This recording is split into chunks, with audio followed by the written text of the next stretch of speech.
que je peux dire, c'est que c'est le départ vers la condition nécessaire à une candidature. Et effectivement, il n'y aura de candidature que si l'étude d'opportunité que l'on vient de lancer officiellement aujourd'hui conclut positivement les 7 mois de travail qui vont être offerts aux différents membres des 12 groupes qui ont été mis sur pied et qui vont traiter de différents aspects incontournables dans l'optique d'une candidature olympique.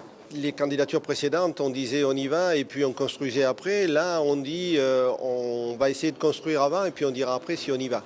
C'est quand même fondamentalement différent. Je pense que notre objectif, c'est juste de partager notre expérience. Souvent, on a tendance à mettre les athlètes juste dans le champ de la performance sportive. Mais je pense qu'ils ont acquis une autre expérience et d'autres compétences. Voilà. Aujourd'hui, les athlètes sont légitimes pour parler de tous les sujets. On l'a vu ce matin sur les questions d'héritage, sur les questions d'organisation avec des partenaires, avec des médias. Ils ont une expérience et des compétences pour organiser des jeux aussi de ce point de vue-là. En tant qu'athlète, on est nombreux à rêver des Jeux depuis longtemps, des Jeux d'été en France, à Paris. Et c'est normal qu'on soit les premiers à se mobiliser. Donc on le fait voilà, avec beaucoup d'enthousiasme, beaucoup d'envie.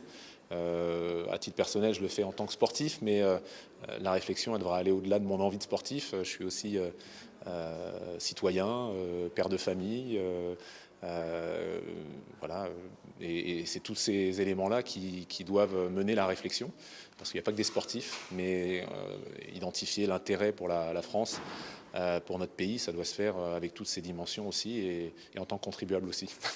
On prend les choses complètement différemment. Bon, là, il faut savoir aussi qu'on n'est pas dans une phase de candidature, on est dans une phase de préparation d'une candidature éventuelle. Donc le travail est carrément pas le même du tout, mais il est très très important puisqu'il va permettre de poser les bases éventuellement, enfin, d'une candidature. Donc ça va être un travail de réflexion extrêmement nécessaire quand je dis poser les bases, c'est vraiment des fondations pour derrière, quand on sera, si on l'est, dans une phase de candidature, à être très très solide face aux concurrents et puis dans